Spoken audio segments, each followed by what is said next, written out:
Como transmitir confiança com a linguagem corporal, gerar respeito, sensações positivas onde você estiver para as pessoas que estão te olhando. Vamos entender um pouco sobre isso nesse vídeo.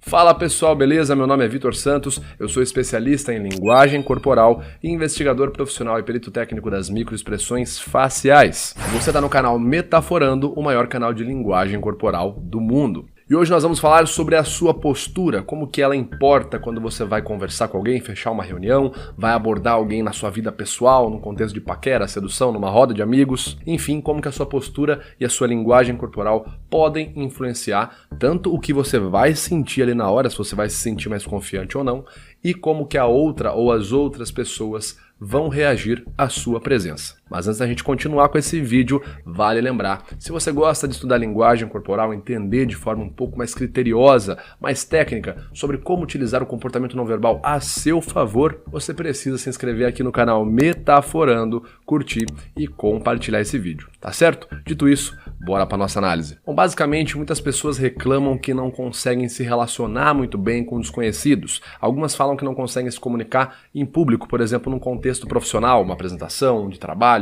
um seminário, uma abordagem de venda. Outras pessoas se queixam do fato de ter que abordar uma pessoa desconhecida no âmbito pessoal ou social, como por exemplo na paquera, na sedução, ou numa roda de amigos, ou até mesmo com familiares. Por acaso isso aí é algum problema para você? Já teve alguma situação que você travou ao ter que conversar com alguém? Se já aconteceu, comenta aqui nos comentários que eu quero entender o que rolou com você. Fato é que quando a gente vai se comunicar com uma outra pessoa, principalmente com um desconhecido, a forma que aquela pessoa nos enxerga, ou seja, a primeira impressão, conta muito. Alexander Todorov, em seu livro Face Value, fala que o tempo entre alguém olhar pra gente, pra nossa postura, para nossas expressões faciais, para nossa presença e julgar a gente como positivo ou negativo, leva menos de 1 segundo. A pessoa então, no segundo momento, vai apenas reforçar racionalmente aquela primeira impressão emocional, negativa ou positiva que ela teve. Por isso que é muito importante, já num primeiro contato, a gente conseguir manter uma postura muito bacana, né? Uma linguagem corporal que transmita sinais confiantes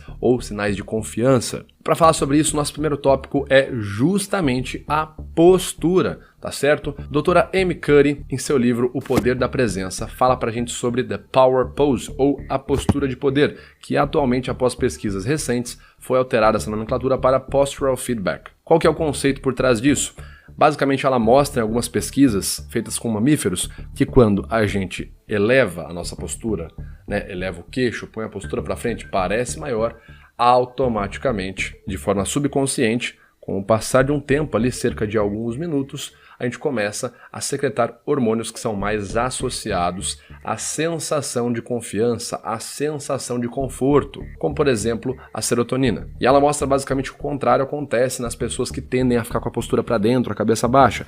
Elas começam a secretar em momentos críticos, né, momentos de tensão, mais hormônios negativos como cortisol, noradrenalina, por aí vai. De maneira resumida, a pessoa então que adota uma postura mais confiante, geralmente antes de fazer uma abordagem ou falar com alguém, né, um contexto pessoal, profissional, fazer uma abordagem, uma paquera, a pessoa que adota essa postura, o peito geralmente para frente, a cabeça elevada, né, as mãos aqui não cruzadas na frente do corpo, mas à mostra, né, mãos na altura do tórax, essa pessoa começa a fabricar hormônios que levarão ela a se sentir mais confortável nos próximos minutos. E a outra pessoa que fica com a postura para dentro vai ficar cada vez mais ansiosa e mais nervosa no decorrer dos próximos minutos. Portanto, a regra é clara: assuma uma power pose, eleve a cabeça, estufe o peito quando for conversar com outras pessoas, para que você, ao passar do tempo, comece a se sentir mais confortável, né, mais confiante com a postura que você está. Existe inclusive uma correlação muito interessante com pessoas que têm ali surtos de ansiedade, né, crises de pânico. A pessoa, quando ela começa a ficar muito ansiosa, uma das tendências mais comuns é que essa pessoa coloque o peito para dentro, né, cruze os braços e abaixe a cabeça. Quando você adota essa postura, automaticamente você está dificultando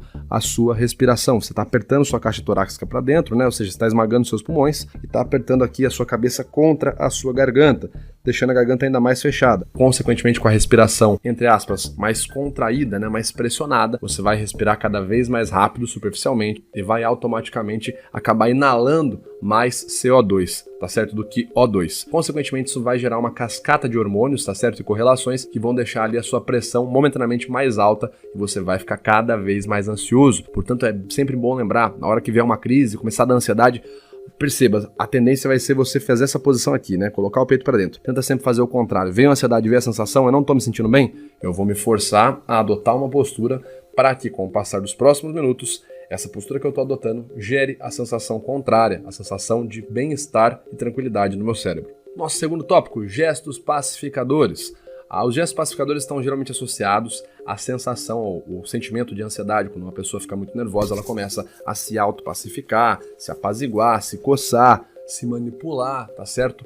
Tudo isso ocorre quando a pessoa está ansiosa. Mas geralmente a gente faz isso porque quando eu estimulo a camada superficial da minha pele, os nossos nociceptores, eu geralmente estou fabricando, ou seja, estou estimulando a fabricação de hormônios associados ao bem-estar, como a serotonina. Portanto, uma dica muito bacana é utilizar os gestos pacificadores de uma forma lenta, tá certo? E consciente, para que ao invés de você ter apenas uma resposta de ansiedade, você comece a secretar ali ou estimular a secreção de hormônios associados ao bem-estar. Então vai ter um momento de ansiedade, começa a massagear a mão, não tem problema.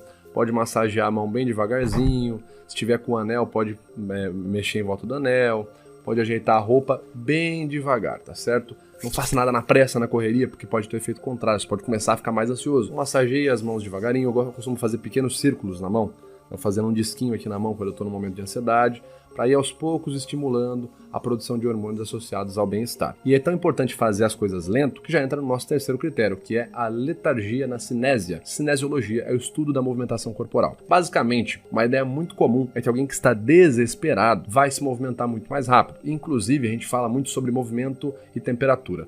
Algo que se movimenta muito rápido gera muito mais calor. Consequentemente, se você começa a se movimentar rápido, se coçar rápido, andar de um lado para o outro rápido, a sua temperatura corporal vai aumentar e você vai sentir cada vez mais a sintomatologia da ansiedade. Portanto, é muito válido você fazer o contrário. Comecei a ficar ansioso, comece a fazer as coisas e as movimentações com uma certa letargia, tá certo? Comece inclusive a utilizar os gestos ilustradores durante a sua fala de forma mais letárgica. Isso tem ainda um efeito mais bacana, que é o efeito de grounding. Grounding é uma técnica utilizada em alguns sistemas de terapia cognitivo-comportamental, feita para tirar a sua atenção dos sintomas que você está sentindo para aquilo que você está falando.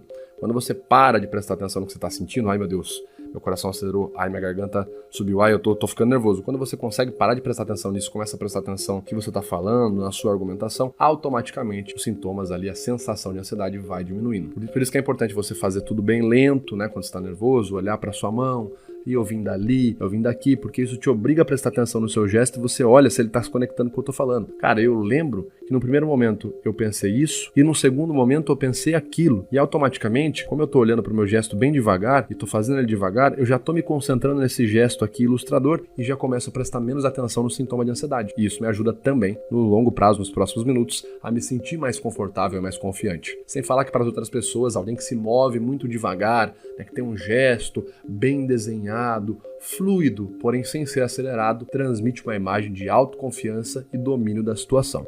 Nosso quarto critério, além da movimentação mais letárgica, é importante fluxo verbal não acelerado. É a mesma regra para os movimentos, para os gestos, só que agora no seu fluxo verbal. Ao invés de você falar rápido, começar a falar uma coisa atrás da outra, meio atropelado, às vezes nem dá para entender direito o que a pessoa está falando, e aí você parece que não está conseguindo se comunicar. Tente fazer o contrário, tá certo? Discipline o seu cérebro a verbalizar de forma com uma dicção muito bacana cada palavra. Olha, eu acho que determinada coisa não faz muito sentido. Além disso, transmitir uma baita confiança, uma baita sensação de domínio, tá certo? Domínio intelectual, inclusive, para quem está assistindo. Novamente, falar um pouco mais devagar em momentos de tensão é algo que te ajuda a prestar atenção no que você está falando. Se você conseguir, é muito bacana.